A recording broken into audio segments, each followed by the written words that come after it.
पर बिना बुलाए ही चले जाओ, कोई बात नहीं। बुलावा आए चाहे ना आए, चला जाना चाहिए। और भगवान से कहते हैं माता सती कि प्रभु अगर आपकी इच्छा हो तो मैं अपने पिता के यहाँ हो आऊं। भगवान ने कहा कि देखो देवी, अब मेरी इच्छा तो ये है कि आप न जाओ तभी सही है, फिर तो आपकी इच्छा।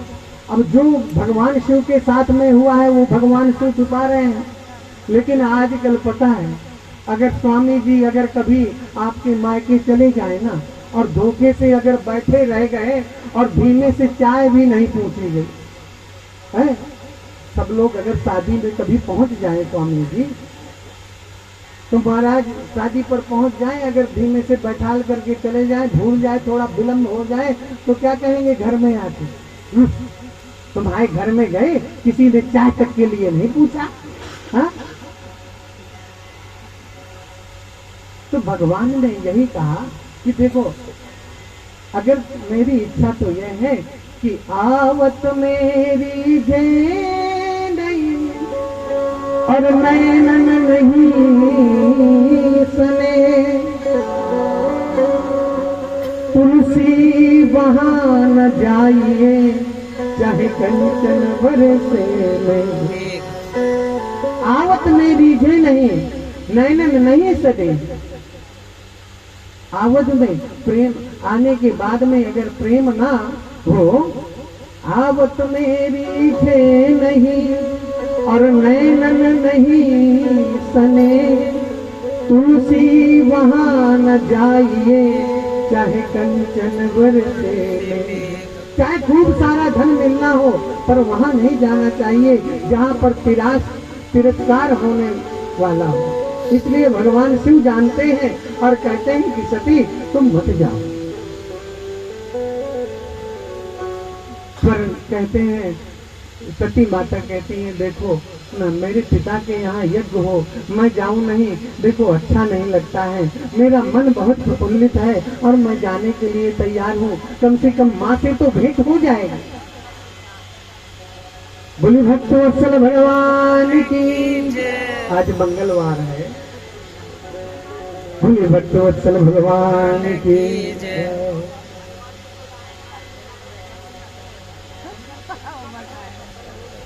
सुंदर लीला का दर्शन कराया और कहा कि सती माता से कि मत जाओ सती से। भगवान भोलेनाथ कहते हैं मत जाओ, लेकिन सती बानी नहीं, जिद कर ली और कहा मैं जाऊंगी ही, मेरे पिता के यहाँ यज्ञ हो और मैं जाऊं नहीं, ऐसा हो नहीं सकता है, इसलिए आप आज्ञा कर दीजिए मैं चली जाऊं। देवी जाना ही चाहती है, यही तो बोला करते, जब बेमन से जाना हो ठीक है जा, यही भोलेनाथ ने कह दिया जाओ।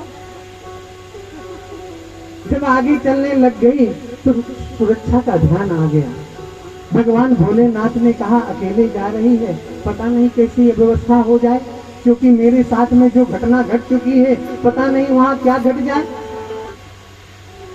भगवान ने अपनी जटा से एक बाल निकाला और जमीन पर पटका, वीरभद्र का प्राकट्य हो गया है। बोलिए वीरभद्र भगवान की। और यही सुरक्षा के लिए भेज दिए गए हैं। और जाकर के सती पहुंची राजा दक्ष के यहाँ जहाँ यज्ञ हो रहा था, और जब बहनों से मिली तो बहन एक दूसरे से बात करने लग गई और कहा देखो ना, सती को निमंत्रण भी नहीं मिला और फिर भी दौड़ी चली गई, ये तो बिना आमंत्रण के आ जाती है। उपहास करने लगे, पर जब दक्ष ने तो बोला ही नहीं, मिले ही नहीं, पर माता सती की जो माँ थी प्रसूति जी, उन्होंने देख करके, क्योंकि माता कुपुत्रो जायेता क्वचिदपि कुमाता न भवति। कैसा भी हो, पुत्र तो पुत्र ही होता है, पुत्री तो पुत्री ही होती है। और जाकर के क्या किया, बोले भगिनी मिली बहुत मुस्काता। देख करके रहा नहीं गया और अपने हृदय से आलिंगन किया है प्रसूति माँ ने माता सती का, और प्रसन्नता से बोली, पुत्री तुम आ गई हो, मुझे बहुत प्रसन्नता है, कम से कम पर कोई बात नहीं, आमंत्रण रह गया है, कोई बात नहीं। बस अब तो इतनी बात थी।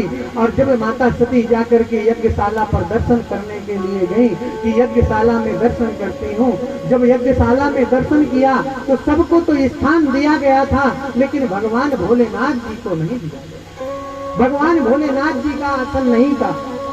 इसको देख करके माता सती के रोम रोम खड़े हो गए, क्रोध जागृत हो गया और कहा, राजा दक्ष से कहा, खबरदार, मेरे स्वामी को आसन नहीं दिया, और जो मेरे स्वामी को आसन न दे वो यज्ञ सफल नहीं हो सकता।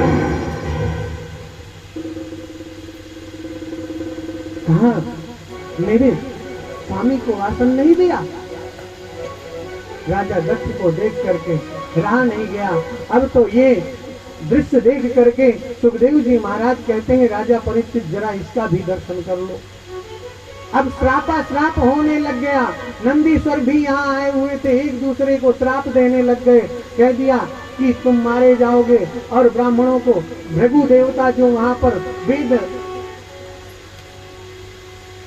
बोल रहे थे उनकी दाढ़ी नोच ली गई। पूखा देवता थे, उनके दांत खींच लिए गए। इस तरीके से जो भी दाढ़ी मटका करके भृगु देवता हंस रहे थे इस बात पर, तो जाकर के उनकी दाढ़ी नोच ली। पूखा देवता वेद मंत्र उच्चारण कर रहे थे, बड़े बड़े दांत थे जिनके, वो दांत निकाल करके हाथ से कर रहे थे, उनके दांत निकाल लिए गए। और आओ देखा न ताओ वीरभद्र ने प्रत्यंचा निकाली और जाकर के इधर युद्ध चलने लग गया। और माता सती ने क्या किया, बोले जाकर के युद्ध होने लग गया, और माता सती ने योग के द्वारा ही अपने आप को भस्म कर लिया। मानो ये सोच लिया, जिसका तिरस्कार करके मेरे स्वामी श्री भगवान भोलेनाथ के कहने के बावजूद भी ये उनको त्याग करके चला आया हो, ऐसे शरीर को दोबारा भगवान शिव के लायक नहीं हो सकता है। इसलिए अपने आप को वहीं पर त्याग दिया, और दोबारा अगर मैं प्राप्त करूंगी तो भगवान शिव को ही प्राप्त करूंगी। बोलो भक्तवत्सल भगवान की जय।